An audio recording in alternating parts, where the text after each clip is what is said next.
100 ans jour pour jour après sa mort, Georges Vézina est reconnu comme personnage historique du Québec. 3 de ses petits-fils débordent de fierté devant cette marque de reconnaissance. Et vous ne pouvez pas vous imaginer l'élément de fierté qu'on a eu.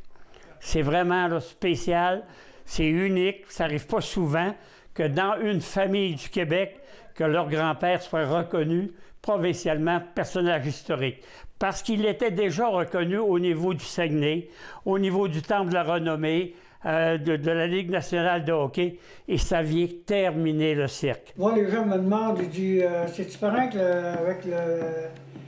avec le centre Georges Vézina? Je dis oui, mais ça ne rapporte pas de dividendes. À l'époque, la famille Vézina ne discutait à peu près jamais des performances exceptionnelles de Georges Vézina. Il n'en parlait pas beaucoup, là, on n'entendait pas parler. Vous l'avez jamais connu, votre Ben non, grand-père? non. Il est mort en 20 On l'a connu de ses photos. Mais c'était pas de coutume à l'époque. Il ne s'en parlait pas chez nous. Papa parlait pas de Georges Vézina. Le journaliste sportif et auteur Michael Lalancette s'est penché sur la vie de l'athlète dont la carrière s'est terminée abruptement en raison de la tuberculose dans un ouvrage biographique. Il a joué 367 matchs de suite, ça c'est saison et série combinées, sans manquer de match.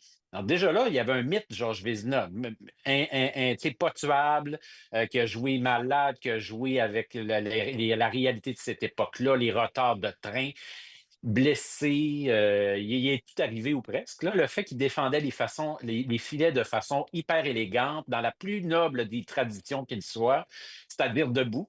Alors, jamais à genoux, jamais couché. Il n'y avait pas le droit, mais il y en a qui trichaient un peu. Outre un aréna portant son nom à Saguenay, le plus grand hommage associé à Georges Vézina est sans contredit le trophée qui porte son nom et qui est remis chaque année au meilleur gardien de but de la Ligue nationale de hockey. Martin Brodeur! Depuis 1927, plusieurs gardiens de but québécois l'ont remporté.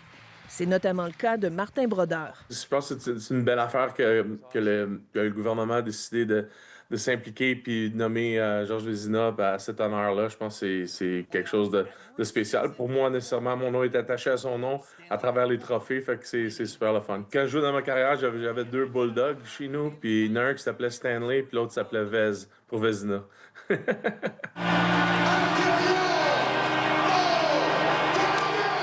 Pour plusieurs, il ne manque qu'une reconnaissance officielle en provenance des Canadiens de Montréal. Ils n'ont pas fait grand-chose, les Canadiens. Je pense que le dernier geste qu'ils ont fait pour Georges Vézina, c'était en 26, quand ils ont offert le trophée à la Ligue nationale. Et le trophée, tu sais, je veux dire, ça devait coûter à l'époque une cinquantaine de piastres. Mettons que l'effort a été minimal. On n'a pas retiré son chandail. À ma connaissance, on n'a jamais honoré ni sa famille, ni sa descendance. Ça, que le Canadien ne puisse pas s'associer au geste du gouvernement, je serais très mal à l'aise. La famille de Georges Vézina se réjouit que la mémoire de ce gardien de but d'exception continue de vivre un siècle après sa mort. Ici Annie-Claude Brisson, Radio-Canada, Saguenay.